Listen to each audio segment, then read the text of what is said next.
Pode começar. Ok, boa tarde a todos. É com imenso prazer, que em nome da Sociedade Brasileira de Microscopia e Microanálise, nós iniciamos o primeiro ciclo virtual de seminários da SBMM, com o intuito de, durante a semana que vai ocorrer, nós congregarmos aí toda a sociedade de microscopia das diversas técnicas do país, com o intuito de mostrar, agregar pessoas, mostrar o que nós estamos fazendo e entender como que esses equipamentos estão espalhados aí pelo país, né? E com o intuito óbvio da gente poder, no final, sempre fazer aí, ter uma sociedade que possa agregar mais valores, mais diversidade, se tornar mais forte para enfrentar os desafios. Então, hoje é um dia muito especial para nós. A gente inicia a semana falando de microscopia de ponta de prova e convido o professor Paulo Herman, que é o nosso chair do dia, para apresentar o nosso palestrante. Professor Paulo, muito obrigado por ter aceito o convite. Fique à vontade, a palavra é do senhor. Muito obrigado pelo convite, muito obrigado à SBMM pelo convite, na pessoa do professor Rodrigo Priori, que fez o convite quando me informou que esse convite como chair seria do professor Bernardo. Isso já respondi de pronto, aceite, né? Agradeço muito, é um momento muito importante de ter um ciclo como esse para discutir o cenário da microscopia, né? Então, eu gostaria de fazer uma apresentação do Bernardo, é bem complicado, o currículo extenso, a gente nem sabe, tivemos que escolher algumas coisinhas para a gente poder comentar aqui, né? Mas eu conheço o Bernardo há um bom tempo, né? E vendo todo esse progresso, esse trabalho que está acontecendo, né? Eu vou dar uma lida nesse breve que você vê, né? O Bernardo, o professor Bernardo, ele é graduado em Física pela UFMG, mestrado também em Física desde 92, doutorado em Física em 96. No seu currículo, a sua experiência no exterior é pujante, né? O seu pós-doutoramento na Universidade Estadual da Carolina do Norte, na Universidade de Nottingham, na Inglaterra, na Universidade de Indiana, nos Estados Unidos, e agora o último pós-doutoramento foi em 2017, 2018, na Universidade de Maryland. É professor titular do Departamento de Física da Universidade Federal de Minas Gerais, bolsista de produtividade em pesquisa do CNPq, nível 1C, tem uma quantidade enorme de publicações, né? Mais de 1.879 citações, né? Uma das preocupações muito claras, desde o início que eu conheço o Bernardo, era a preocupação com a formação de recursos humanos, né? E também trazer de uma forma importante e que dê contribuições relevantes à questão da formação de recursos humanos, né? Então, pelo seu currículo, eu vejo que tem em torno de 20 estudantes de iniciação científica, 9 mestrandos já concluídos, né? 10 doutorandos e também a supervisão de 7 pós-doutoramento. Tá? Esse histórico, como eu comentei, ele já começou em 2001, quando o Bernardo participou da primeira conferência latino-americana de SPM, em Águas de São Pedro. E já em 2005, juntamente com Margaret Spangler, eles aceitaram o desafio de coordenar o terceiro LASPM, que foi em Ouro Preto, né? Então, a história do SPM, do AFM, está intimamente ligado ao professor Bernardo Neves, né? Os seus projetos de pesquisas atuais eles estão centrados na aplicação das técnicas de microscopia de varredura de sonda, na investigação de nanoestruturas de carbono, materiais bidimensionais, sistemas autoconstruídos e nanolitografia. E hoje nós teremos, então, a palestra do Bernardo que é do professor Bernardo, que é a caracterização e manipulação eletromecânica de materiais via STM. Bernardo, a palavra é sua. Muito obrigado. Paulo, muito obrigado aí pelas palavras. Realmente, né, importante aí você ter falado. Gostei demais. Fico até assim, né, lisonjeado, né? Acho que a história de todos nós participamos, eu, você, o Rodrigo, nós ajudamos a construir, né? E eu acho que então é trabalho nosso ainda fazer a divulgação da microscopia. Isso de fato é uma coisa bem legal que você falou, que eu sempre quis fazer, assim, divulgar a técnica e a minha palestra hoje ainda é um pouco nesse sentido, né? Porque a gente fala microscopia, as pessoas veem, imaginam uma lupa, né? E certamente a parte AFM é bastante, é a parte mais difundida, mas a microscopia de varredura por sonda, a SPM, permite a gente fazer mais do que apenas observar, e é isso um pouco que eu vou tentar explorar aqui, né? Então, eu agradeço a introdução bem legal que você falou e também agradeço o convite da SPMM, o Rodrigo Prioli, quem me fez o convite, mais o professor Marco Guimarães, que o presidente que, né, apoiou a ideia. Então, vou falar um pouco aqui, né, para todos aqui agora, o que a gente fez no laboratório nos últimos 10 anos, tem alguns trabalhos mais antigos, outros mais recentes, mas a ideia, né, então eu vou disponibilizar aqui minha tela, deixa eu ver se eu faço isso aqui agora, deixa eu ver se vai todo mundo conseguir me enxergar, né? Eu não consigo ver se vocês estão vendo. Vocês estão vendo que eu estou a minha tela aqui, por favor? Tranquilo. Sim? Então, ótimo.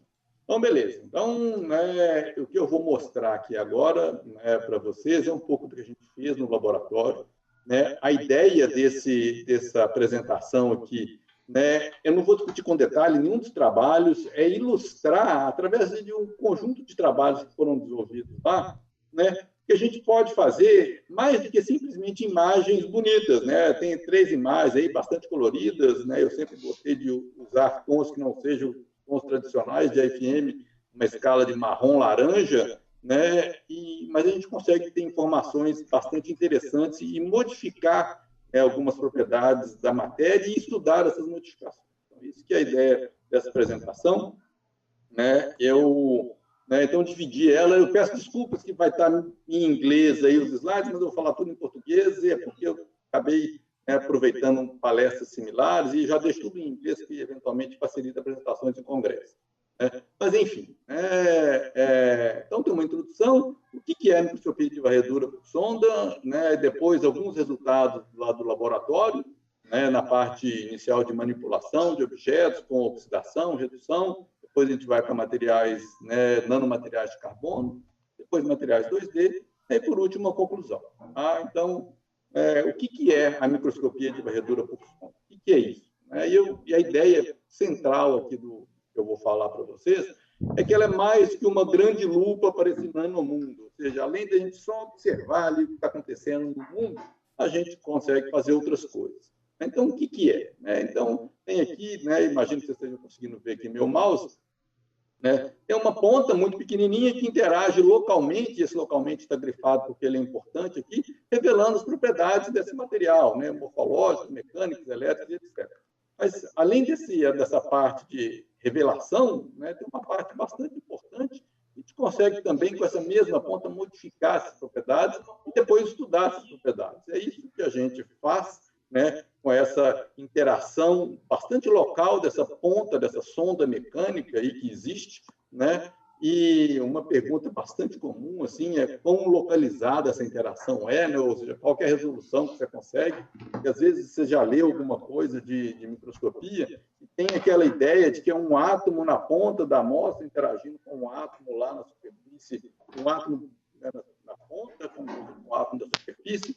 Isso é verdade em alguns casos, mas não é a regra geral. Na regra geral, o que a gente tem é mais uma interação de talvez dezenas ou centenas de átomos aqui da superfície da sonda, né, interagindo com centenas ou centenas de átomos aqui da superfície da amostra. Então, essa interação ela é mais delocalizada em uma escala aí nanométrica, né, e a gente não consegue ter informação nessa escala nanométrica, e também fazer a manipulação nessa escala nanométrica.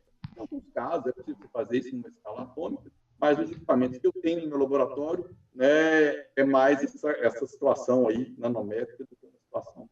Então, isso seria, né, essa introdução brevíssima aqui de 1 minuto, né, o que é SPM. Então, essencialmente, uma continha mecânica que vai interagir com a amostra e a gente vai, com isso, conseguir tirar uma série de informações aí do que a gente está estudando. Bom, então, continuando a introdução, vou falar um pouquinho de materiais bidimensionais. Então, o que é um material bidimensional? É uma definição operacional bastante simples. Essencialmente, é um material que você consegue isolar ele numa única folha. Então, você pega aqui uma folha de papel, posso dizer que essa folha de papel seria um material bidimensional, até porque a dimensão aqui no eixo Z aqui da folha é desprezível, quase desprezível em relação aqui à largura e à espessura dela. Tem diversos materiais, né? Começou com o grafeno, que vem do grafite, né? Você empilha camadas de grafeno, você tem o grafite que a gente usa no lápis, e aí outro, prediboro, sulfeto de molibdênio, um conjunto grande, né? Você pode, a partir desses materiais bidimensionais, fazer novas configurações. Você enrola, né, a folha lá, né? Você faz um tubo, né? Então, você pode fazer materiais unidimensionais, você pode empilhar, fazer 3D, ou você pode fazer alguma coisa, né, no meio do caminho. Rafael? Então, dada essa introdução, vou começar a falar alguns resultados, coisas que a gente começou a fazer lá no laboratório, né? Mas, além de simplesmente observar, já é a parte de modificação, ou o que a gente chama de nanomanipulação. Eu vou falar de 2 projetos já relativamente antigos, mas que eles ilustram bem assim, o potencial de que você pode modificar a matéria. É onde a gente faz a redução, né, e outra oxidação de materiais. Tá? Então, com a ponta, ou com o microscópio. Então, vou começar aqui pela oxidação. Né? É um trabalho feito há mais de 10 anos, que é a fabricação de nanosensores de gás, né, usando a nanolitografia por SPM. Qual que é a ideia desse trabalho? Bom, a gente começa com uma trilha metálica, né, que está aqui em verde, né, de um metal que vai ser o precursor, né, do meu sensor. Então, a gente usou titânio e molibdênio como esses metais, a gente faz fotolitografia convencional, uma trilha microscópica. Então, deixa para lá. E aí a gente vai fazer a região ativa do sensor, que vai ser um óxido semicondutor desse metal. Então, ou óxido de titânio ou óxido de molibdênio. Né? Como que eu faço isso? Eu venho com a ponta do microscópio, aplico uma tensão, por conta que a ponta é muito pequenininha, né? Mesmo aplicando tensões baixas, 1, 2 volts ou 5 volts, o campo elétrico ele é extremamente intenso, junto com a camada de contaminação que existe no meio ambiente, isso forma um processo eletroquímico de oxidação, né? E a gente consegue, então, oxidar essa região que está aqui em roxo, né? Então, isso aqui seria a região ativa, né, do sensor, que funciona porque, né, alguns desses óxidos semicondutores, a condutividade dele depende das espécies absorvidas na superfície. Então, se você, né, sei lá, uma molécula de hidrogênio ou de gás carbônico, né, é absorvida na superfície desse sensor, muda a condutividade, ou aumenta ou diminui. Então, basta a gente colocar, né, para a gente monitorar o nosso sensor. Por exemplo, liga uma bateria, monitora a corrente, e isso daí é o nosso sensor, né, porque, né, a condutividade elétrica desses materiais aí depende dessas espécies absorvidas. Bom, essa é a teoria, né, o que o meu aluno na época, o Braulio, fez. Então, ele fez o dispositivo. Aqui estão 2 exemplos aqui desses sensores de óxido de titânio e óxido de molibdênio. Então, aqui em cima à esquerda, está nesse nanofio, a parte em vermelho é o sensor, é só um fio. Né? Você vê que pelas dimensões ele tem mais ou menos aqui uns 40 a 50 nanômetros de diâmetro. É um fio bastante fininho. Em azul é o titânio, né, que serve de contato elétrico. Então, assim, faz essa oxidação, o sensor já nasce contactado. Todo o resto é o contato elétrico. Né? E aqui o teste. Né? Aqui, no caso, aqui, quantidades em ppm de hidrogênio, né? A gente fez pulsos, né, de hidrogênio, e aqui em vermelho a corrente no dispositivo. Né? Nesse caso aqui, o hidrogênio aumenta a condutividade do dispositivo. Então, toda vez que eu ponho ele numa atmosfera de hidrogênio, ele aumenta a condutividade, aumenta a corrente. Então, ele é o meu sensor. Funciona, né, perfeitamente bem, é bastante sensível. É um processo lento, você tem que fazer uma oxidação, uma linha aqui de cada vez. A gente mostrou nesse mesmo trabalho aí, que está aí embaixo, aí, né, que é possível fazer isso de maneira bastante rápida, fazer um microsensor, você faz uma oxidação assim, grande, gigantesca, você aplica lá 10 volts, um pulso de 10 volts, você oxida uma região enorme de uma vez. Funciona também, mas a sensibilidade do nanosensor é bem melhor que a do microsensor, porque a razão, né, a área que é, de fato, que, né, modula essa condutividade é muito maior no dispositivo nano do que no dispositivo micro, né? Bom, uma outra, indo no caminho contrário da oxidação, né, a gente pode fazer também a redução, da mesma maneira, né? Então, o que a gente fez nesse trabalho, que é uma outra tese de doutorado da Elisângela, e aqui tem um exemplo até para a reação do que seria para prata, mas a gente fez na época nanopartículas de ouro, prata, ródio, níquel, né, que é para fazer nanopartículas. O que é a ideia? Então, é muito fácil fazer nanopartícula de prata, existem rotas químicas que você simplesmente mistura lá nos seus tubos, lá, né, os precursores, a reação acontece, você tem lá, né, mols de nanopartículas, bilhões ou trilhões ou mais bits de nanopartículas. A ideia desse trabalho, eu não quero fazer 1 bilhão de nanopartículas, eu quero fazer uma, né, e mais, quero fazer ela onde eu quiser, né? Então, essa foi a ideia, o desafio era, bom, a gente dissolve os sais metálicos, né? Então, aqui, no caso da prata, nitrato de prata, dissolve num polímero, né? A gente usou polivinilpirrolidona, um álcool polivinílico, foi funcionando muito bem, dissolve isso lá, né? Então, aqui em vinha azul teria essa região aqui, né? Uma imagem de AFM, um filme, simplesmente, né? Antes de fazer a oxidação, você vem, encosta a sonda aqui numa região onde você quer fazer a oxidação, aplica a tensão, né, 5 volts aí, né? E esse processo aqui até é um processo bastante explosivo, onde tem um crescimento aí, né, dendrítico aí dessas nanopartículas, cada bolinha verde aqui é uma nanopartícula de prata, né? Mas aqui é um caso explosivo, é só a imagem é bonita, e então estou mostrando, mas a gente queria fazer esse processo, a gente queria fazer poucas nanopartículas, e um exemplo aí dessa capacidade foi, por exemplo, fazer a decoração do nanotubo de carbono. Então, nanotubo de carbono, esse, né, tubinho que está aí na imagem, tem até 2 aqui nessa imagem no alto à esquerda, né? Bom, isso é imagem topográfica, AFM. Bom, aí você cobre com filme. Você cobriu com filme, o nanotubo some. Está vendo? Ele está enterrado lá debaixo desse filme polimérico. Tem normalmente uns 50, 60 nanômetros de espessura. Mas se a gente fizer uma imagem elétrica, né, que é a imagem de EFM, eu vou explicar isso daqui a pouquinho, o que é essa imagem de EFM, a imagem elétrica revela para mim onde que está o nanotubo. Ah, o nanotubo está aqui. Eu venho aqui exatamente no meio dele, onde está a setinha branca aí, e injeto carga ali. Né, e aí eu provoco, né, o processo de redução dos sais metálicos e a nucleação das nanopartículas. Né. O caso desses polímeros que a gente usou também tem a vantagem que eles são solúveis em água. Então, né, aqui embaixo aqui tem o antes e o depois do processo, né? Então, o nanotubo antes de decorar, né? E depois a gente simplesmente mergulha a amostra na água, lava todo o polímero, né? E o que a gente fica de volta, então, é o nanotubo decorado com várias nanopartículas. Embora a gente tenha injetado a carga somente nesse ponto, como o nanotubo ele conduz muito bem a carga elétrica, acaba que ele nucleia em outros pontos dele. Então, não é uma única decoração, mas são vários, mas só os nanotubos ficaram decorados. Então, isso é um processo bastante interessante para a gente controlar, né, essa modificação, né, então, sai de um sal metálico, vai para um metal com estado de oxidação zero, né, e a gente pode fazer nanopartículas aonde a gente quiser, onde tem um controle muito maior, onde a gente coloca as nanopartículas metálicas. Bom, então, começar a falar um pouquinho aí desses nanomateriais de carbono, e eu vou falar, então, um bocado, que é o título aqui dessa apresentação, dessa nanomanipulação eletromecânica de materiais, e eu vou falar um bocado, já falei um pouquinho, mas vou falar bastante de agora em diante, da microscopia de força eletrostática, que a sigla aí, o símbolo é EFM, e o que é isso, o que ela mede, para quem tem alguma experiência já com microscopia, sabe que existem diversos modos elétricos no SPM, tem SFM, tem o potencial de superfície, que é SKPM, o Kelvin Probe, tem um monte de nomes, tem o FM condutivo, tem a espectroscopia de capacitância, tem a espectroscopia IV, uma série de modos, mas eu vou falar aqui mais explicitamente desse primeiro EFM. O que é isso?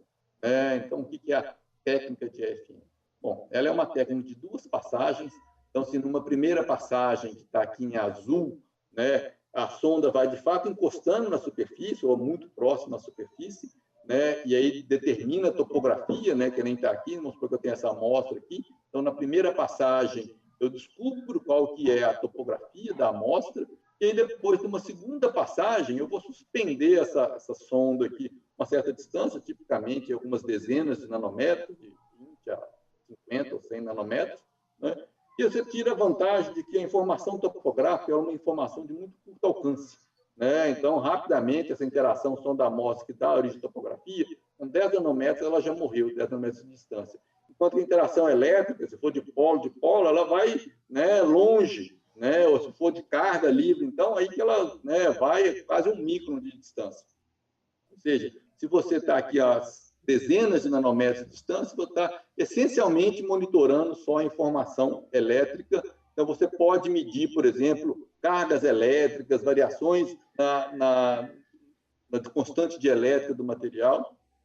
Como que você faz isso? Né? Nessa segunda passagem, então, você força a sonda oscilar mecanicamente. Então, aqui em azul está, né, esse piezo aí que força a sonda oscilar uma frequência de ressonância da alavanca ômega 0.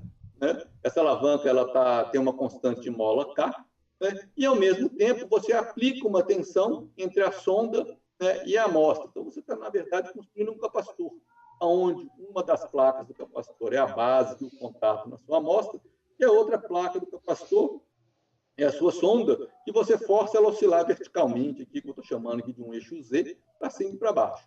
Bom, a energia elétrica desse capacitor é meio de CV2, né, a tensão que você aplicou, né?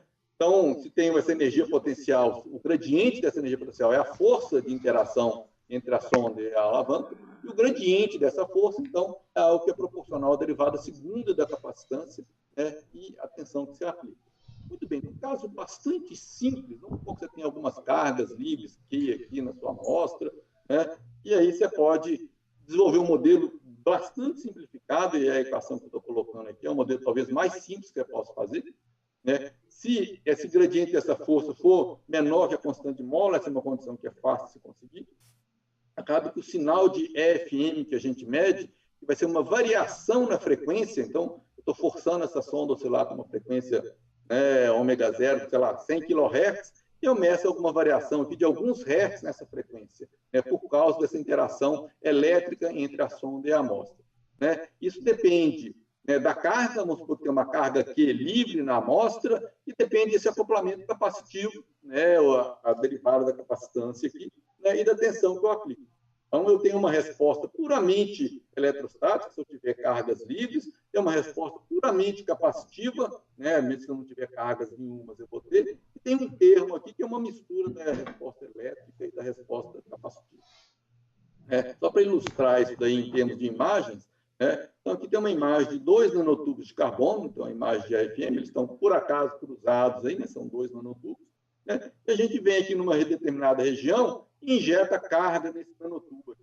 Uma carga espalha, ela fica, né, igualmente espalhada nos 2 nanotubos. Se eu fizer uma imagem puramente eletrostática, basta eu aplicar aqui nenhuma tensão, meu V igual a 0, então o segundo e o terceiro termos aqui da equação morrem, o que eu vou ter é só esse termo aqui. Essa é uma imagem do campo elétrico da amostra. Então, essa imagem aqui que ela está medindo não é topografia, é simplesmente o campo elétrico aqui, né? Com isso, fazendo um modelinho inverso aqui, uma vez que eu meço essa variação aqui na frequência, eu consigo calcular qual que é a carga. Né? Então, eu consigo ver lá, eu injeto 1, 2 elétrons por nanômetro de nanotubo, a quantidade de carga que você injeta é pequena, é contada em elétrons mesmo que você injeta, né? Mas você consegue, então, medir isso. Né?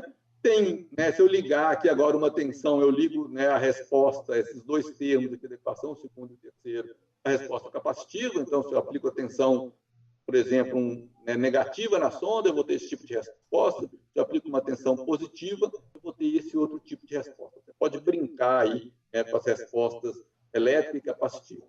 Então, quando a gente viu essas imagens, a gente perguntou para a gente mesmo, bom, e quando você não tem carga nenhuma, você quer simplesmente a resposta capacitiva dos nanotubos. Será que a gente consegue obter alguma informação simplesmente olhando com cuidado essa resposta capacitiva dos nanotubos? A gente estava interessado nisso porque os nanotubos têm uma particularidade. Um nanotubo que tem uma parede única, esse nanotubo de carbono de parede única, dependendo de como você enrola aquela folha de grafeno, ele pode ser metálico ou semicondutor, ou seja, ele pode conduzir eletricidade como um fio de cobre, ou ele pode conduzir com maior ou menor grau de dificuldade, como um chip de silício. Você pode, os metálicos, você pode usar eles como condutores, nanofios e nanocircuitos, e os semicondutores você pode usar ele para fazer lógica, você faz um transistor de efeito de campo, onde você controla lá a condutividade, se ele conduz ou não. Então, é importante você determinar, e quando você cresce os nanotubos, cresce de tudo, você não sabe a priori se ele é metálico, se ele é semicondutor. Até hoje não se consegue, embora já tenha sido feito um grande avanço, mas ainda não consegue ser 100% metálico ou 100% semicondutor. Na época que a gente fez esse trabalho, então, era sempre uma mistura. Como que se identificava? Era um processo via espectroscopia Raman, demoradíssimo, então você tinha que fazer um dispositivo mesmo, medir a condutividade elétrica. E a gente viu que, simplesmente, se a gente fizesse uma imagem cuidadosa de EFM, então aqui tem uma imagem aqui de AFM aqui no alto à esquerda, com vários nanotubos aí na superfície da amostra, e a imagem de EFM correspondente, você vê que aqui alguns estão coloridos de amarelo e outros de azul, e tem uma resposta diferente. O que é essa resposta diferente? É mais fácil a gente ver aqui no slide, na figura de baixo. De novo, tem o AFM aí, que tem 4 nanotubos, e os dois de baixo, aqui, se eu fizer aqui o perfil deles aqui, então a linha tracejada vermelha, o perfil da imagem está aparecendo aqui nesse gráfico, então tem um perfil que eu vou chamar em V. A região onde está o nanotubo é a região de maior deslocamento em frequência. O eixo aqui é um eixo de deslocamento em frequência, que é o meu sinal de AFM. Já esse outro nanotubo aqui, o perfil aqui é um perfil em W, dá até para ver aqui o cucuruto que ele tem no meio.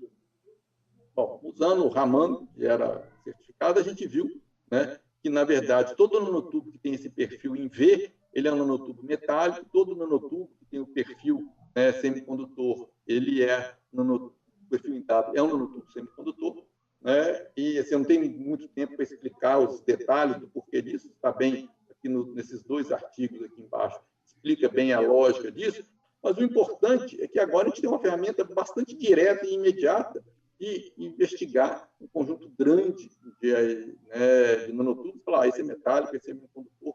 Isso ajudou a gente bastante na época para outros trabalhos.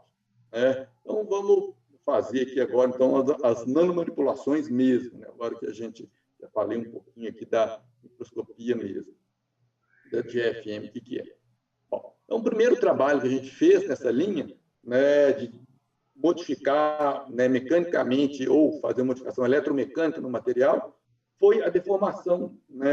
Foi o trabalho que a gente observou uma transição semicondutor-metal induzida pela deformação em nanotubos de carbono. O que é isso? Bom, existia um trabalho teórico lá do início dos anos 2000, que dizia o seguinte: se você tem um nanotubo semicondutor, e aqui você tem o gap de energia dele em função da deformação. Então, se ele não está deformado, ele tem um gap de energia lá próximo de 1 eletronvolt, ele é um material semicondutor. Se você conseguir deformar ele à medida que você vai deformando, esse gap vai diminuindo, eventualmente, se você deformar ele o suficiente, esse gap vai a zero. Então, ele passaria de um material semicondutor para um material metálico. Então, essa é a ideia, esse foi um trabalho teórico que existia, já antigo até, em meados lá dos anos 2000, a gente propus para um aluno de mestrado para a gente fazer o experimento. Então, será que era possível observar isso aqui experimentalmente? E o que a gente fez, então, a ideia do experimento é exatamente essa. A gente aperta o nanotubo com a ponta de AFM e, ao mesmo tempo, a gente injeta carga. Então, eu aplico a tensão para injetar a carga e depois eu meço com o AFM a quantidade de carga que foi injetada. Por que isso? Porque no nanotubo metálico, a barreira para injeção é muito pequena, é muito fácil injetar carga no nanotubo metálico. Já no nanotubo semicondutor, existe uma barreira um pouco maior para injeção de carga. Então, a eficiência não é tão grande. Então, se a gente pensar no nanotubo metálico, ia ser sempre muito fácil de injetar carga, no nanotubo semicondutor ia ser sempre mais difícil de injetar carga. Então, tem aqui um gráfico que resume isso tudo, vou ver se eu explico aqui. Então, aqui no eixo vertical, eu tenho aqui a densidade de carga injetada em elétrons por nanômetro de nanotubo. Vocês veem que a quantidade de carga injetada é pequena, mas é suficiente. Em função da força, também por comprimento do nanotubo, porque os nanotubos têm tamanhos diferentes, então a gente faz força por comprimento.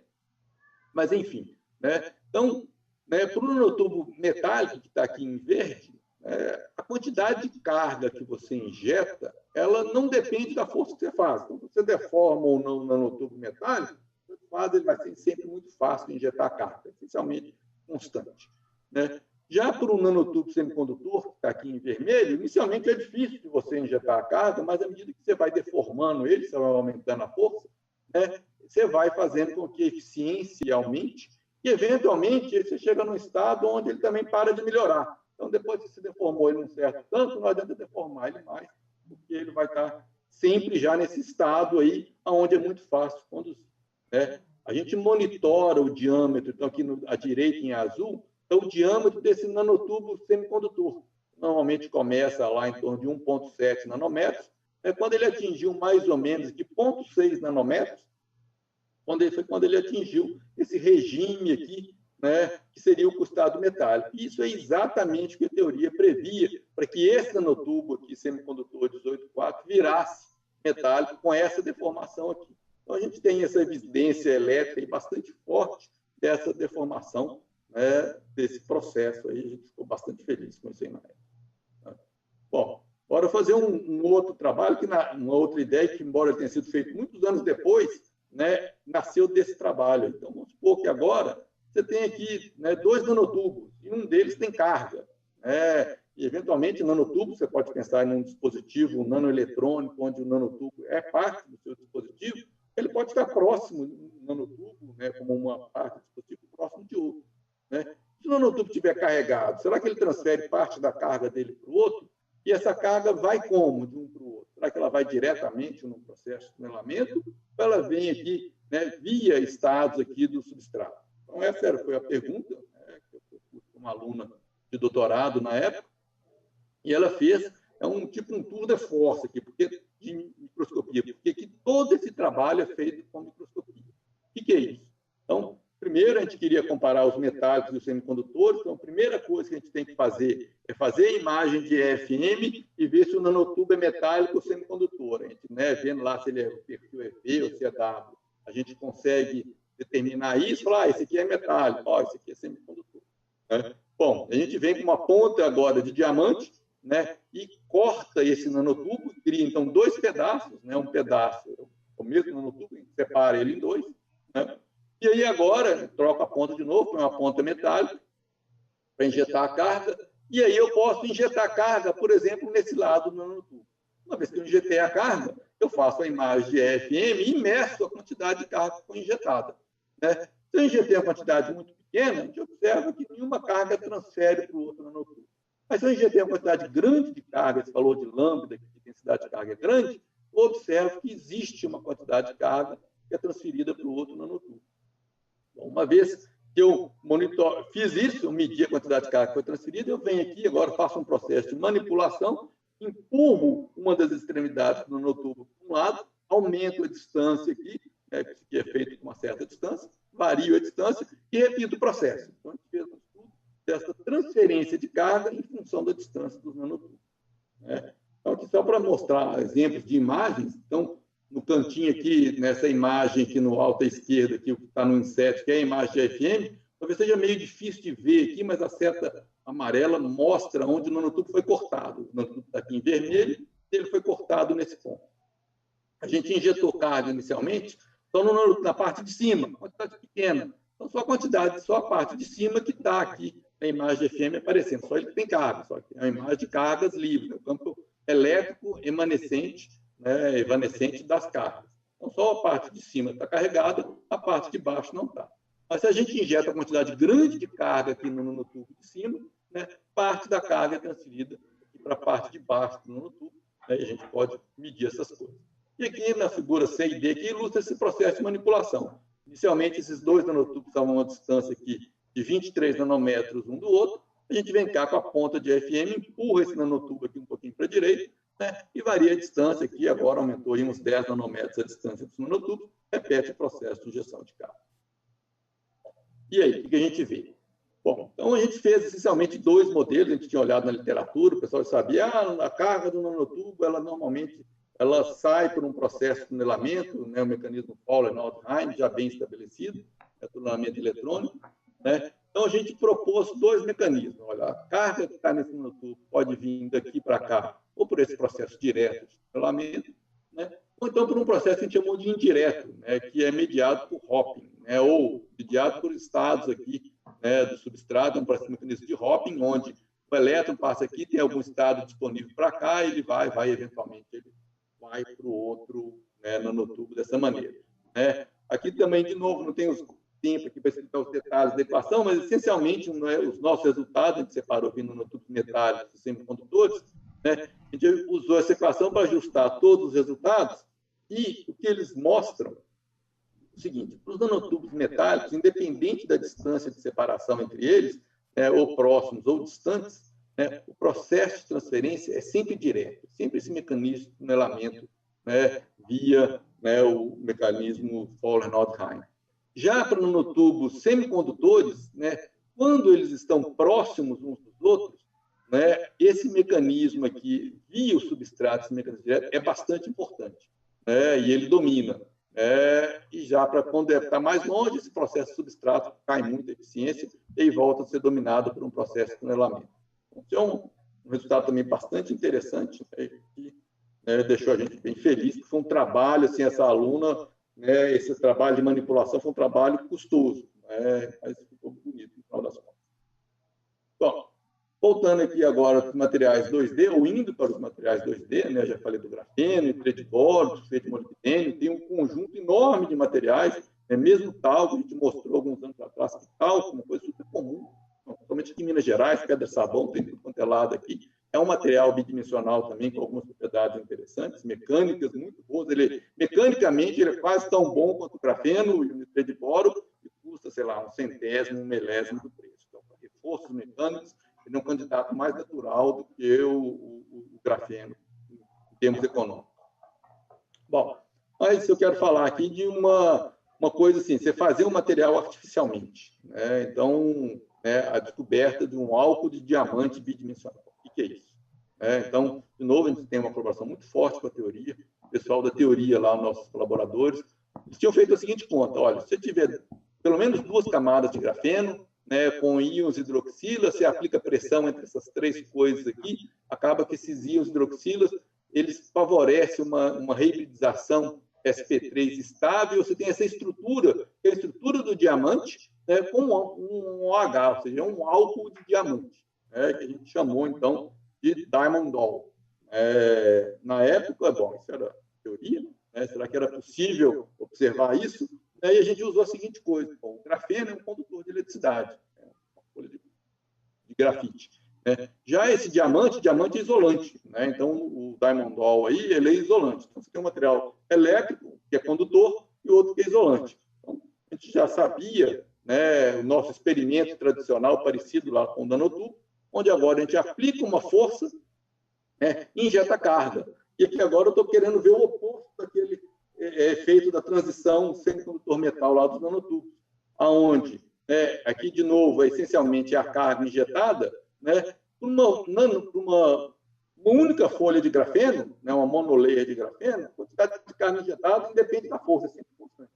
Mas se você tem bicamadas ou tricamadas de grafeno, à medida que você vai apertando elas aí na presença da água, né, e injetando carga, vai ficando cada vez mais difícil. A quantidade de carga para ser injetada é menor, ou seja, você está abrindo, é a nossa assinatura elétrica, que o gap ali desse material está abrindo, você está saindo de um material condutor indo para um material isolante. Então, essa é a nossa evidência elétrica desse material, né? Isso a gente fez lá em 2011, a gente só tinha essa evidência elétrica, custou a gente uns 6 anos conseguir fazer uma evidência estrutural com Raman, né, porque era muito difícil, porque esse material ele só existe enquanto ele está pressionado. A partir do momento que eu paro de apertar, ele volta a ser grafeno de novo. Então, foi difícil fazer esse Raman em si, né, mas a gente conseguiu e depois foi publicado, um tempo depois, essa ideia aí de que esse material existe. Né? Ele só existe quando você cria, ele não existe na natureza, ele é um material artificial. Bom, pergunta óbvia já que tem um conjunto grande de materiais bidimensionais, será que esse processo pode acontecer com outro material além do grafeno? Então, de novo, a turma lá da teoria pegou 2 camadas de nitreto de boro, que é um material isolante, fez pressão aí na presença aí das isodroxilas, né? Será que isso vai criar um novo material, né? Esse sólido, a gente chamou de bonitrol, né? Esse nitreto de boro álcool aí, né? E, teoricamente, sim, né? Então, é possível, isso acontece, fazendo as contas, a via DFT, isso vai acontecer. A seguinte coisa bastante interessante, que é o oposto do grafeno, né? Aqui a gente sai de um material, né, o nitreto de boro, que é isolante, né? E esse bonitrol, ele é condutor de eletricidade. E o mais legal também é que esse bonitrol é permanente, uma vez que eu fiz ele, fica, né? E ele fica por semanas, né? Então dá para a gente fazer uma série de experimentos aí. E então, a gente tentou fazer esse experimento, né? Que é os mesmos experimentos sempre, a gente aperta, injeta a carga, vê a quantidade de carga, né? Aqui tem algumas evidências aqui, mas eu vou chamar a atenção aqui só para o slide aqui, a imagem aqui mais à direita. Isso está bem fácil de entender, né? Então, aqui tem uma região aqui em verde, é um floco de nitreto de boro, né? Aonde nessa região do quadradinho aqui, esse quadrado azul aqui, é uma região onde a gente fez modificou toda essa região, ou seja, varreu a sonda ali aplicando a força, modificou toda essa região para transformar aqui o bonitrol, né? Que é um material, então, condutor, enquanto que o nitreto de boro é isolante. Nesses dois pontos aqui azuis, a gente injetou carga. O material isolante, se você injeta a carga fica ali, né? Ela não desloca para lugar nenhum. O material condutor, se você injeta a carga, né? Sabe lá de elettrostática básica, que a carga se espalha igualmente em todo o material condutor. Então, na nossa imagem de EFM aqui, toda essa região modificada, né, está igualmente carregada, ou seja, a nossa evidência elétrica desse material, esse bonitrol, que é um material 2D, né, condutor. Bom, e aí é o seguinte, aí, quando a gente fez isso, bom, a pergunta óbvia é, se eu tenho no diamondol, eu estou saindo do grafeno, que é um material condutor, para um material isolante. No bonitrol, eu estou saindo de um material isolante e indo para um condutor. Se a gente misturar as duas coisas, se eu botar um nitreto de boro em cima do grafeno e apertar, vai dar o quê? Isso, na verdade, é a estrutura mais estudada, né? Todo mundo fala, a melhor coisa é botar o grafeno em cima do nitreto de boro, porque a interação entre eles é quase nula, é quase como se o grafeno estivesse no vácuo, né? Bom, isso é verdade, você não aperta um contra o outro, você força a interação, né? Acontece uma coisa bastante, né, diferente, a gente começa a ter uma ligação covalente entre os dois, na verdade é uma mistura bastante grande de situações aqui, né? Depende se você tem uma monocamada de grafeno em cima do nitreto de boro, se são duas camadas de grafeno, se são três, né? Então aqui são imagens aqui, né, em verde, aqui está o nitreto de boro, aqui no caso de uma única camada de grafeno em cima, é difícil de ver na imagem de AFM, mas uma imagem de potencial de superfície dá bem para ver aqui a camada de grafeno, né? E se você tem só a monocamada e você aperta, você tem uma situação parecida com a do diamondol, né? Mas se você tem mais de uma camada, você inicialmente começa com essa situação do diamondol, mas depois você vai para algo do bonitrol, tem uma competição, é uma tecnologia bastante rica, mas eu não vou ter tempo aqui de discutir, tenho aqui o artigo mais recente aqui do ano passado, se quiser dar uma olhada lá, né? E já estou finalmente aqui, tá? Então, se alguma propriedade inesperada desses materiais, então agora que eu falei de 2D, né, uma propriedade, a gente achou bastante, a gente ficou bastante intrigado com ela quando a gente observou, que é a compressibilidade dinâmica negativa de lubrificantes sólidos. Então, são lubrificantes sólidos, então existem, já é conhecido, né, grafeno, nitreto de boro, nitreto de molibdênio, são lubrificantes sólidos naturais, você pode ir numa loja de lubrificante e comprar um spray, né, dessas coisas que já é bem conhecido, porque a interação entre camadas é bastante fraca, né, uma camada desliza de maneira bastante fácil uma sobre a outra, por isso que eles são lubrificantes sólidos, né? E o que é compressibilidade negativa? Então, vamos pensar aqui, né, em materiais aqui, sob estresse, né? Você está aplicando, tentando deformar. Você tem um material inicialmente sem nenhum estresse, ele tem esse formato, né? Aí você vai aplicar um estresse compressivo nele, você vai comprimir esse material, você diminui ele nessa direção, normalmente ele vai alargar na outra. Você pega esse material, faz um estresse tensivo, você estica ele aumenta as dimensões aí nessa direção, diminui na outra. Isso tudo é a compressibilidade normal, positiva, que a gente conhece. Existem alguns materiais que têm um comportamento meio estranho. Se você, por exemplo, estica, ele aumenta em todas as dimensões. Esses são materiais que tem razão de coação negativa, não é isso que eu estou falando. Né? O que eu estou falando é da seguinte situação: vamos supor que você tem o seu material aqui, normal, sem aplicar força nenhuma, e aí você aplica uma compressão e ele expande. Né? Então, você está tentando diminuir e ele expande. Né? E aí, isso é observado na natureza, né, para alguns materiais, tá? Assim, numa escala, essa complexidade negativa ela é 0,001%, é bem pequenininho, mas existe. Se você medir, você vê que você comprimiu, ele expandiu. Né? Então, isso é algo que é observado na natureza em alguns poucos materiais. Muito bem, espero que você sabia. Né? O que a gente fez foi uma bicamada de grafeno, na verdade, funciona de bicamada para cima de grafeno, mas aqui vou fazer a imagem no modo contato, ou seja, estou sempre fazendo uma força entre a sonda e a amostra, apertando a bicamada de grafeno, cada vez com forças maiores, e ver qual que é a imagem topográfica que eu vejo. Então, se eu faço uma força de 10 nanonewtons, eu vejo essa imagem aqui. Se eu aumento a força aqui para 200 nanonewtons, está dando para ver que essa camada de grafeno está mais alta. Se eu aumento ainda mais a força para quase 400 nanonewtons, ela fica mais alta ainda. Aqui nesse gráfico aqui, ó, dá para ver direitinho aqui, ó, que essa camada aqui, ela aumenta a altura dela, mais de 200%. Né? Então, é uma complexidade negativa gigante. Então, você estava lá 0,01%, aqui você aumenta nanômetros para algo que tinha 1 nanômetro. Então, é uma complexidade enorme. Né? Quando a gente viu isso, a gente ficou bastante intrigado para entender o que é que está acontecendo. Né? A gente fez uma série de experimentos aqui, que resume boa parte dos experimentos, mas eu não tenho tempo aqui para discutir cada detalhe de cada gráfico, eu vou só ilustrar aqui que é a ideia de cada um. Bom, a primeira coisa que a gente observou é que isso acontece somente em materiais que são lubrificantes sólidos. Tá? Um material que é fácil de esfoliar em camadas, como a mica ou selenete de bismuto, mas que não são lubrificantes sólidos, porque a interação entre as camadas é forte, isso não acontece. Né? Bom, a gente tem que ter pelo menos 2 camadas, se a gente só tem uma monocamada, esse efeito não acontece, tem que ter de 2 para cima. Tá? E ele tem muitas camadas, ele é mais forte nas camadas de cima, do que nas de baixo. Então, o efeito, proporcionalmente, ele é maior quanto mais fino o material é. Principalmente, ele é um efeito dinâmico, ou seja, só acontece se a sonda estiver em movimento. Se a sonda estiver parada e eu apertar, não acontece nada.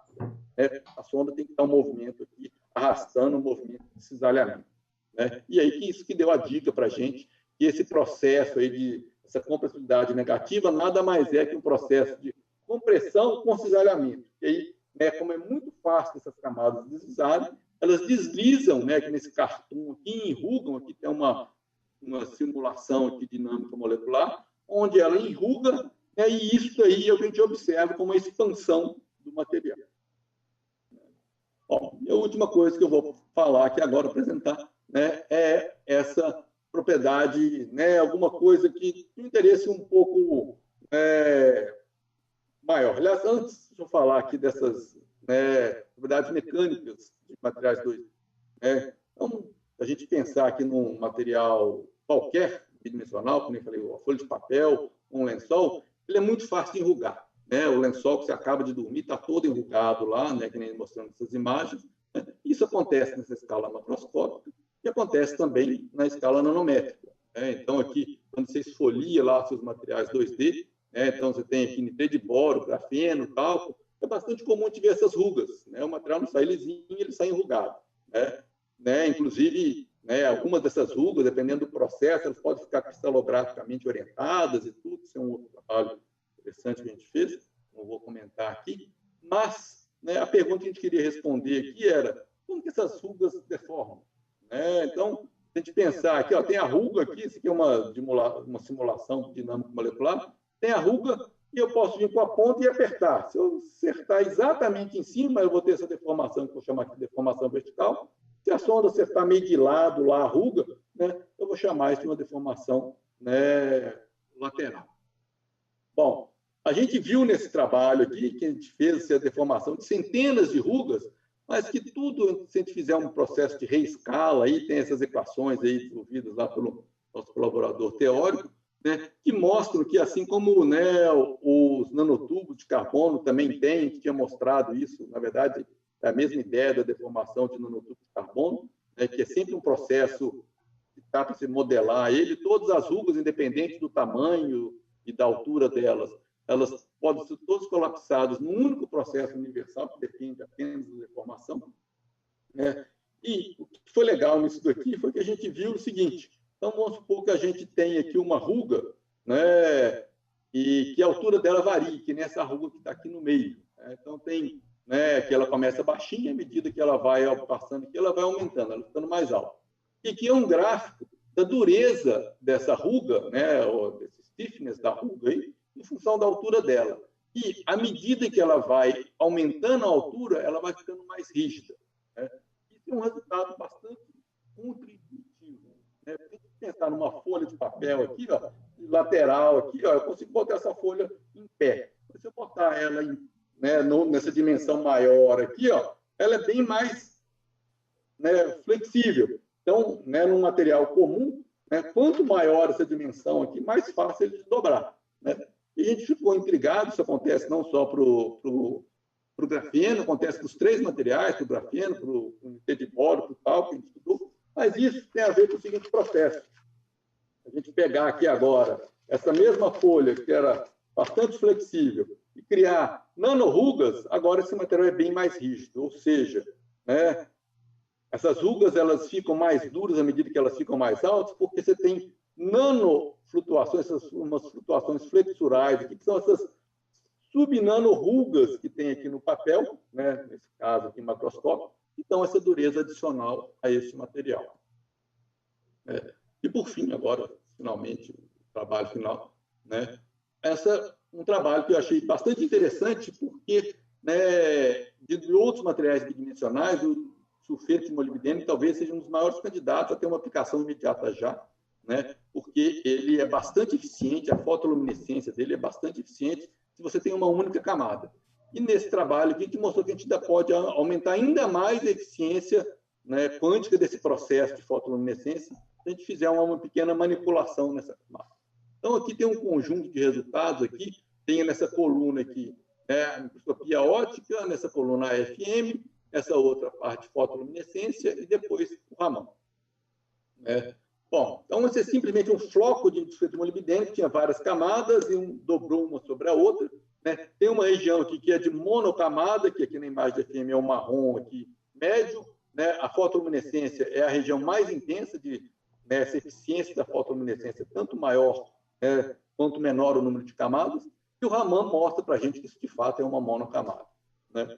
Muito bem, a gente chegou nessa região aqui, que é a região da dobra aqui de 5 camadas, e fiz aquele processo de oxidação lá, que a gente fazia os nanosensores, né? Apliquei tensão, né? A gente oxida essa região aqui, né? E se a gente mede agora a fotoluminescência dessa região aqui, ó, na verdade de tudo, a gente vê que tem uma região aqui extremamente intensa, né, de fotoluminescência, né? E que a assinatura Raman aqui embaixo é de uma monocamada, né? A mesma assinatura da monocamada, né? A oxidação desse material ele também tem uma vantagem, que esse óxido do sulfeto de molibdênio ele é solúvel em água. Você mergulha a amostra em água, dá para tirar o óxido aqui, e o que eu vejo aqui, eu posso fazer a imagem de FM, o que sobrou aqui, ó, aquela região que estava extremamente intensa, na verdade, é uma região de uma monocamada. Já que eu faço aqui agora a fotoluminescência desse material aqui, sem o óxido em cima, a fotoluminescência aqui e aqui é essencialmente a mesma, ou seja, a monocamada, se ela não está enterrada, né, a eficiência é essencialmente a mesma. Isso está bem ilustrado aqui nesse gráfico, onde eu tenho aqui a eficiência da fotoluminescência em função aqui da energia, né? Então, aqui a monocamada pristina, né? E aqui ela com o óxido em cima, né? Você vê que a gente tem um aumento aqui de quase 2 ordens de magnitude, né, na eficiência da fotoluminescência. Se você tira, né, o óxido, ele volta a ter o comportamento normal. Bom, gente, então, para concluir, já estou aqui estourando meu tempo, né? Eu espero ter mostrado para vocês um pouquinho dessa parte de calculação eletromecânica e nanomanipulação de materiais com microscopia, né? Acho que a mensagem principal que eu gostaria que vocês tivessem aqui, né, é que a microscopia SPM é mais do que essa lupa para o nanomundo, né? Ou seja, não é para a gente observar apenas o nanomundo, vamos modificar e observar também, tá?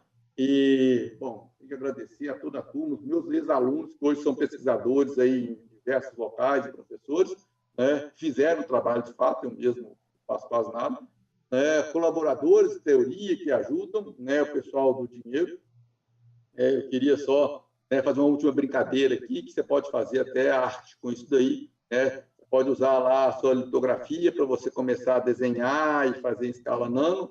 Você pode começar num nível aqui de beginner, né, iniciante, você consegue escrever, você consegue fazer uma carinha, mas depois que você fica um pouquinho melhor, você pode ir para um nível aqui, né, de um mestre da pintura, como o Picasso.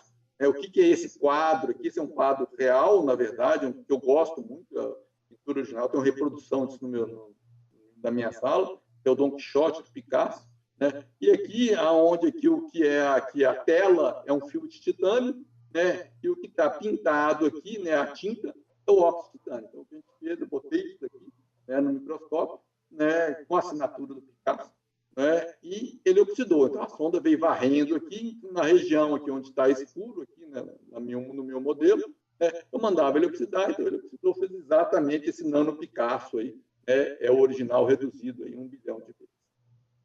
Gente, muito obrigado pela atenção, né? Eu acho que tudo que a gente faz é em colaboração, né? Tudo que eu fiz, tudo que eu mostrei, resultado de trabalho de muita colaboração, né? E preciso de mais gente. Então, se você, né, para os alunos especialmente, estou precisando de aluno, tem muitas ideias boas para serem feitas, né? Se você está interessado, conhece alguém que pode interessar, por favor, entre em contato comigo depois. Tá? Pessoal, muito obrigado. Era isso que eu tinha para falar.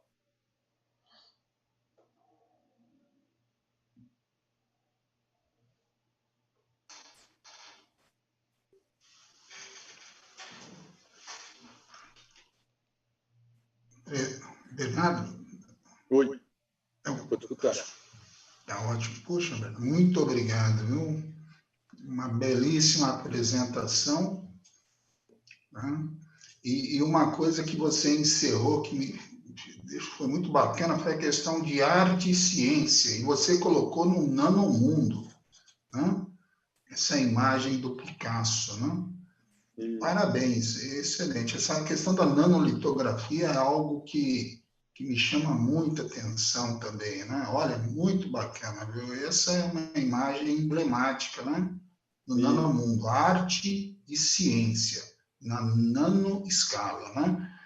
Bom, eu agradeço, Bernardo, a sua apresentação é belíssima, né? Toda a estrutura que você apresentou, os trabalhos de fronteiras que foram apresentados, mostrando como a SPM desenvolveu e como que a qualidade foi realmente passou as fronteiras, né? Então, parabéns a você, ao grupo.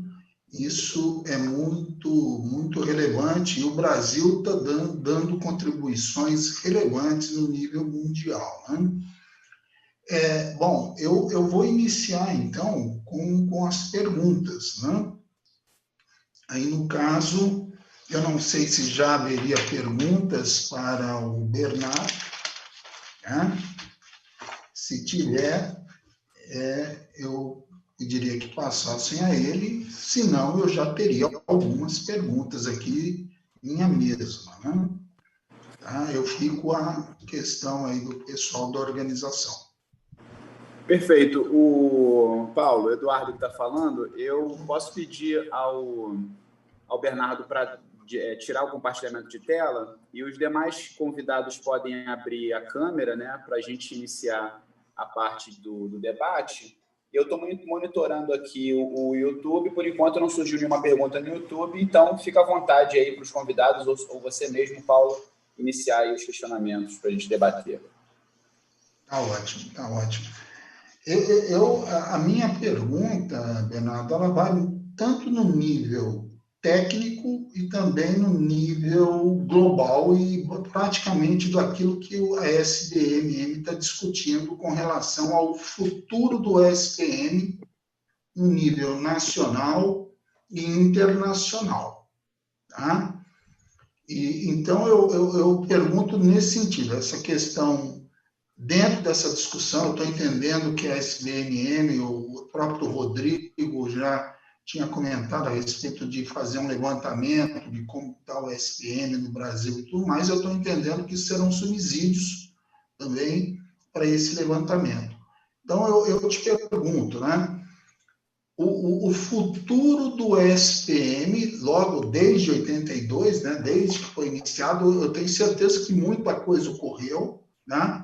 Tanto do ponto de vista das tecnologias, da técnica, como também das aplicações. Tá?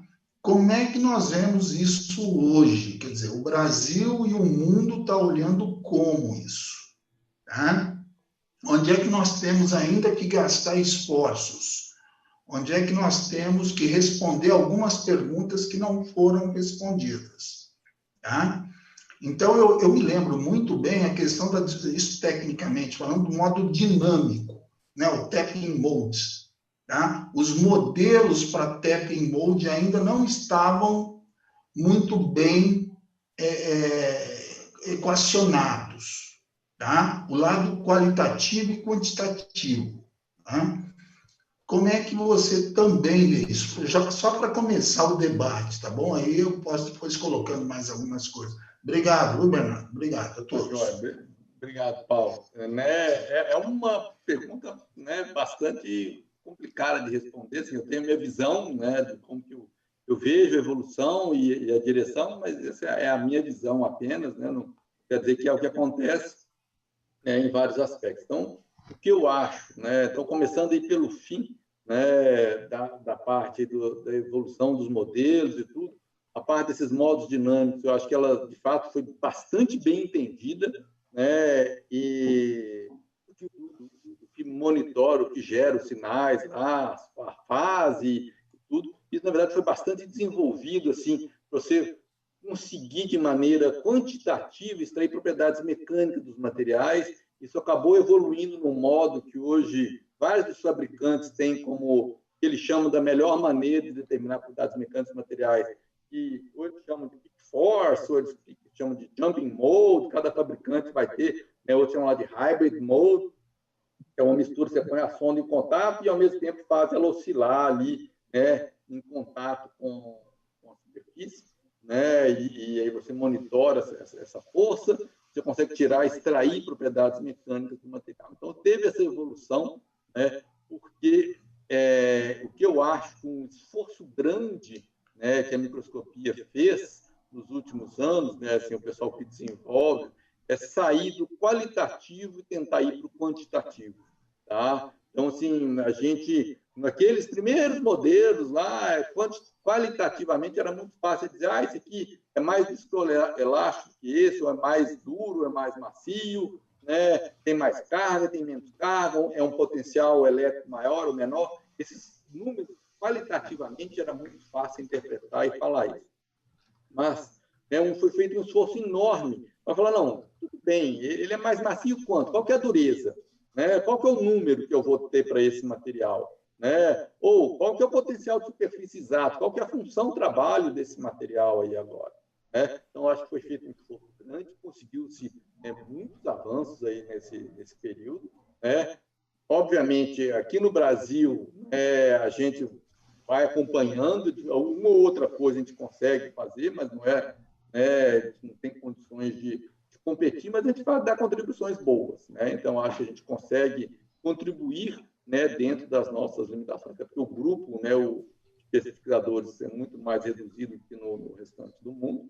Né? E eu acho, então, né, e tem agora para frente o que eu acho assim, que seria o cálice sagrado aí do SPM, é coisa de alguma maneira, talvez para a microscopia de AFM ou STM ultra alto vácuo, em algumas situações você tem algumas respostas, mas seria para o caso geral, né, é que você tem agora, né, você tem a versão do EDS para o SPM, ou seja, você falar que material é esse, né, porque você faz a imagem lá, você fala, né, eu mostrei mais que a folha de grafeno, mas como é que você sabe que é grafeno? Eu botei grafeno lá, então eu espero que aquilo seja grafeno.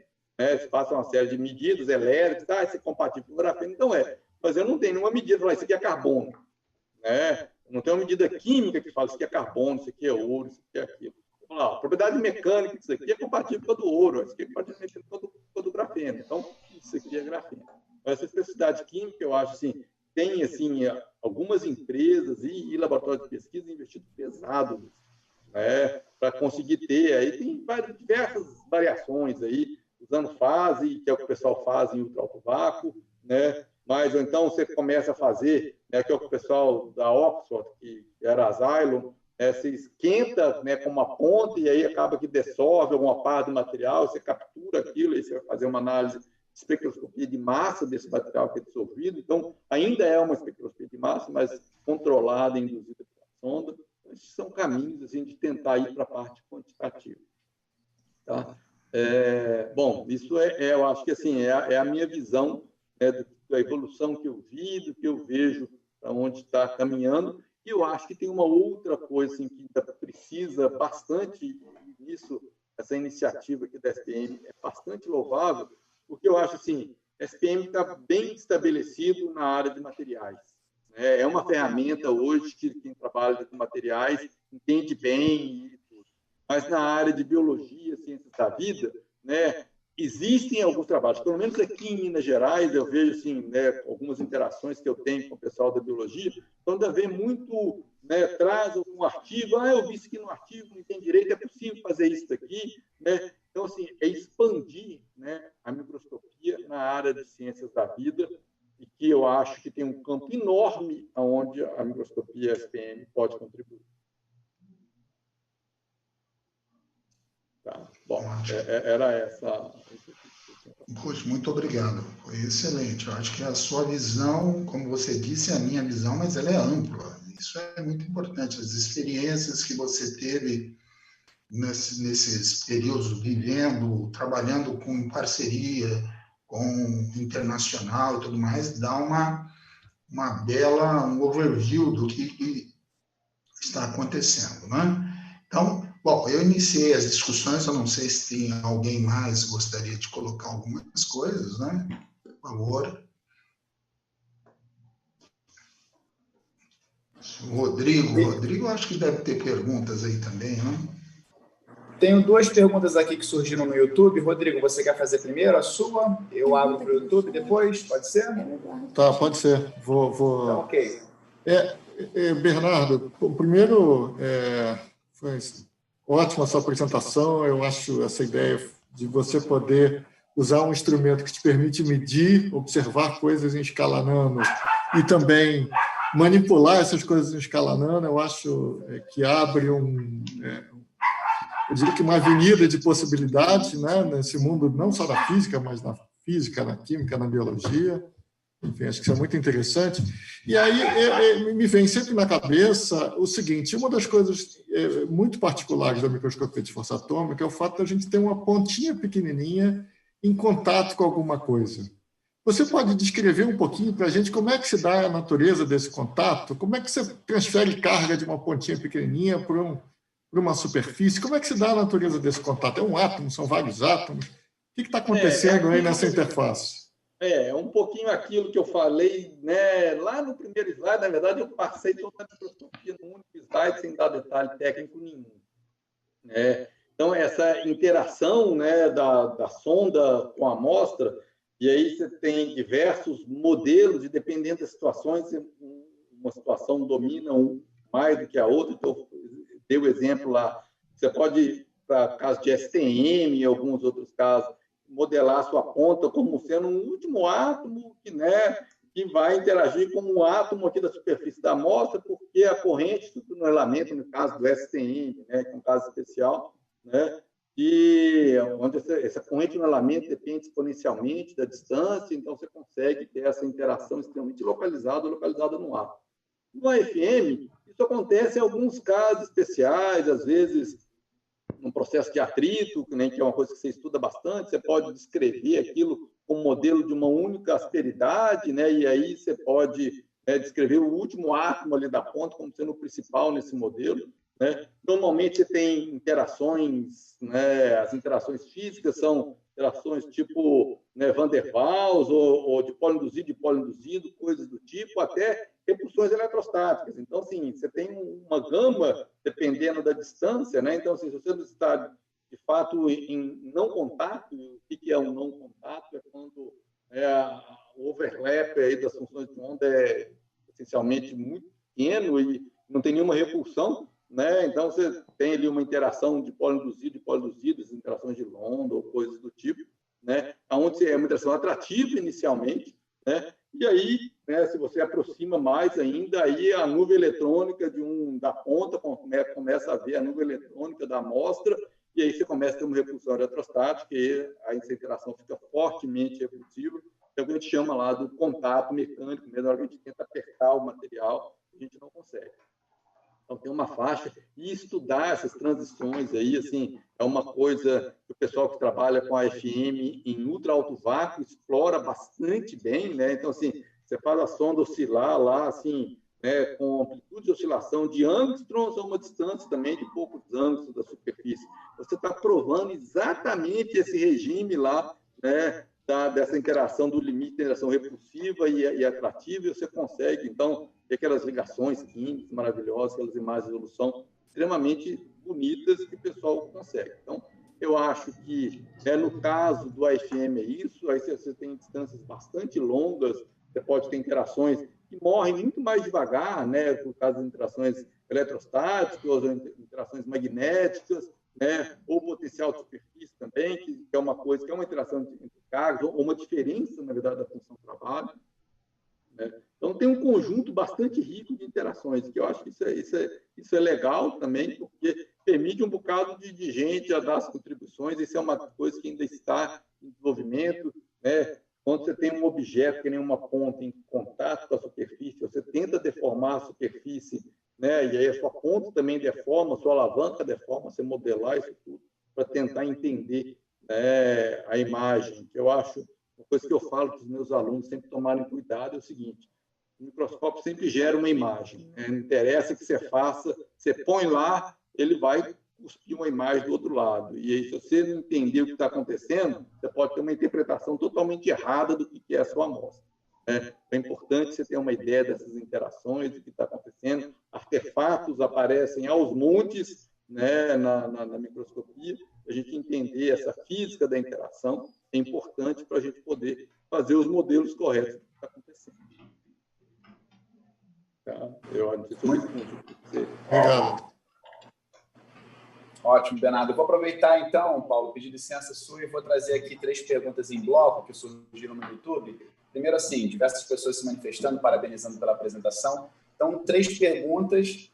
Uma delas veio da Biofísica da UFRJ, não tem aqui o nome específico de quem fez a pergunta, mas indagando sobre a influência da umidade relativa do ar em relação em medidas elétricas, se isso pode ter influência e se é necessário o controle da atmosfera para essas medidas. Outra pergunta que surgiu do Paulo Sérgio é se a microscopia de força atômica de materiais biológicos em temperatura criogênica seria similar à microscopia de multifeixe. E, para finalizar, uma última pergunta do Ediones Castilho, parabenizando também a apresentação, e perguntando se o nanotubo for de múltiplas paredes ou parede única, isso pode determinar se ele será em V ou em W. Então, são essas 3 perguntas. Vamos lá. Se eu lembro tudo. Então, a primeira pergunta era da umidade relativa. Sim, ela é bastante importante nesses processos. Então, assim, se a umidade relativa está alta, por exemplo, você injeta a carga lá, ela quase imediatamente, em uma escala de segundos, a molécula de água bate lá, se polariza e aí carrega essa carga embora. Ou seja, esses estudos que a gente faz, é importante a gente ter um controle de umidade. Nosso controle de umidade é uma câmarazinha, um capacete de acrílico, a gente às vezes até chama lá de Darth Vader, lá, que a gente põe lá no microscópio, né? E a gente tem um controle, a gente quer simplesmente uma atmosfera seca, é só a gente passar, né, um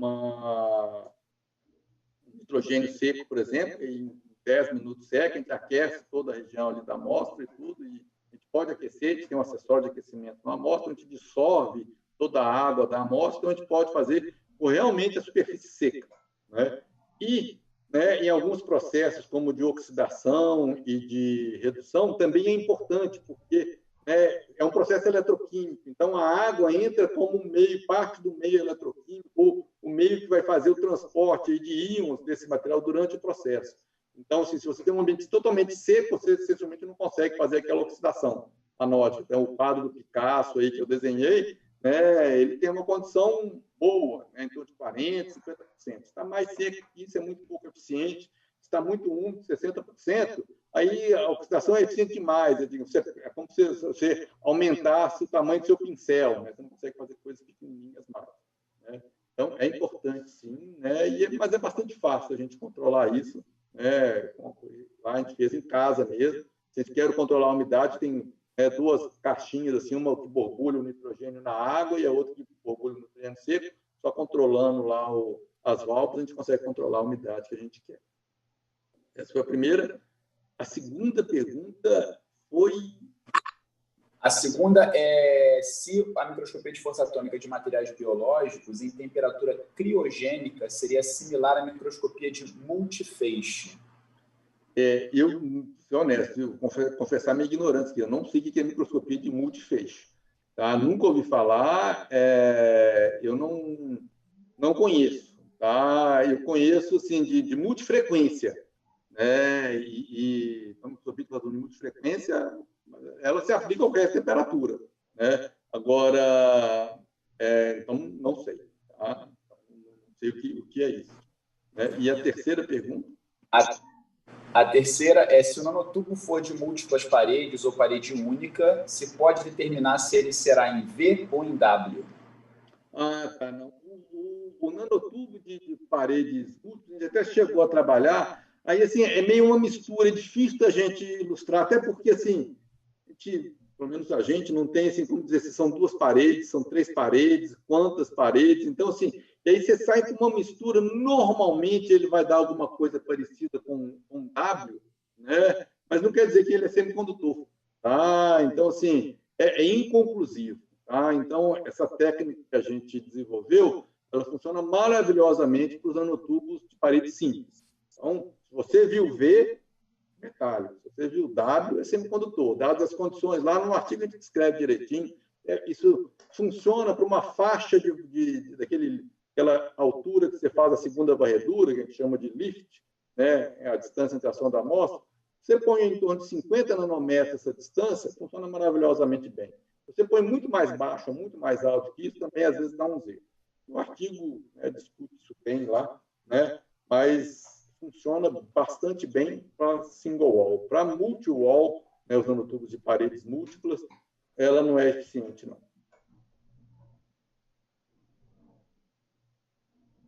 Tá joia? Bom, passo a palavra ao Paulo. Não tem mais nenhuma pergunta no YouTube recentemente. Pessoal, alguém tem mais alguma pergunta, mais alguma curiosidade? Eu acho que é um momento ímpar aí para poder... O Bernardo colocou a respeito de sensores também. Eu sou muito ligado nessa questão de sensores também, na questão de sensores de CO2, Bernardo. Esses sensores de CO2, do ponto de vista prático, bem prático mesmo, quanto tempo ele dura? Ou você... Pois é, o sensor em si, o de titânio, dura bastante, tá? O de óxido de molibdênio, ele dura pouco, pelo seguinte: o óxido de molibdênio, que nem a gente mostrou ali no trabalho do sulfeto de molibdênio, ele é solúvel em água. Né? Então, só do sensor ficar exposto ao ar com umidade relativa alta, vai dissolvendo o sensor e ele morre. Se você mantém ele numa atmosfera seca, tudo bem, ele dura bastante também. E tem outras coisas também, assim, eles duram, digamos, algumas centenas de ciclos, mas você vai fazendo muito ciclo, né? Ainda mais se você passa uma corrente um pouco mais alta, e aí o processo, às vezes, de oxidação, de transporte de íons nos óxidos, muda um pouquinho. A sensibilidade dele varia.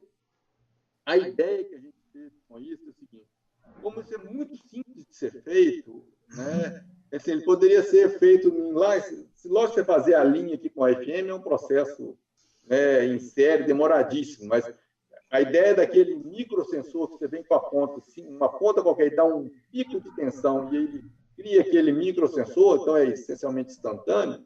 Você poderia fazer isso em escala industrial, com muitas pontas em série, né? Ele funciona, então você teria uma produção muito barata desse tipo de material. Então, assim, ele seria um sensor para poucos usos, né? Porque ele poderia ser muito barato e compensaria, eventualmente, a questão do fato de ele não ter uma vida útil muito longa. O de molibdênio sofre com a questão da umidade, né? E o de titânio, depois de centenas de ciclos, ele eventualmente, né, para de funcionar ou a condutividade dele fica meio estranha. Ele muda de patamar, você teria que recalibrar o seu sensor.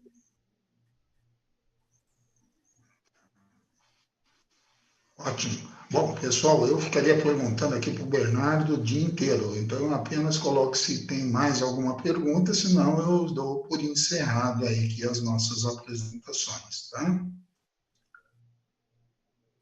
Ok. Bom, então, Bernardo, não havendo mais perguntas, eu passo a palavra para o Eduardo, se o Eduardo tiver mais alguma coisa, para o Marcos, para finalizar, e agradeço você pela sua apresentação e por poder revê-lo novamente aí com todo esse trabalho muito bonito. Parabéns. Tá, muito obrigado, Paulo. Foi ótimo revê-lo aí também, mesmo que pela telinha aqui, mas já vale a pena. Eu que agradeço. Opa, perdão. Alguém abriu o microfone? Tem mais uma pergunta? Não, só ia falar parabéns também, palestra muito maravilhosa, muito bom, obrigada. Obrigado, Renato. Muito bacana, Bernardo. Muito obrigado. Só parabenizar também, Bernardo, a apresentação fantástica. E a minha pergunta você respondeu. Na verdade, eu ia querer saber se você tinha sido ali o executor ali da arte no final. Você falou que foi o próprio, né? Fui. Esse aí até acho que talvez seja o único exemplo aqui de todas as imagens que eu mostrei. Muito bom. Fica atento, Bernardo, que talvez aí a sociedade tenha uma exposição de ciência e arte, você está convidado já a mandar o seu trabalho aí. Fantástico. Tá. Mando sim. Então, tá Um grande abraço, prazer e parabéns aí pela apresentação. Tá joia, obrigado.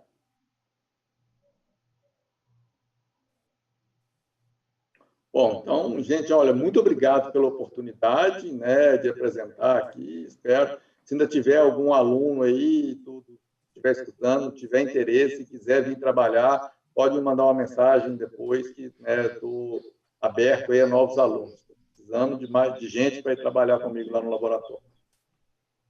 Então, muito obrigado para a SBMM por essa oportunidade aqui de divulgar um pouquinho a técnica, falar um pouco do que tem lá feito no laboratório.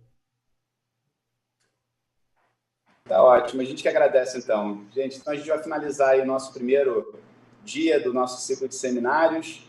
Esperamos encontrar-vos novamente amanhã e durante toda a semana. Tá joia. Gente, um abraço. Obrigado. Boa tarde. Boa tarde. Obrigado a todos. Boa tarde. Tchau. Obrigado, Bernardo, Paulo. Foi joia, cara. Obrigado. Tá joia. Eu agradeço. Agradeço a todos. Então, tchau. Bom, posso sair aqui então, né? Então, tchau, gente. Um abraço. Tchau. Tchau, Cristiane. Prazer. Realmente. Obrigada pelo convite. Nada, prazer. Professores, eu vou desligar a live então, tudo bem? Tá joia.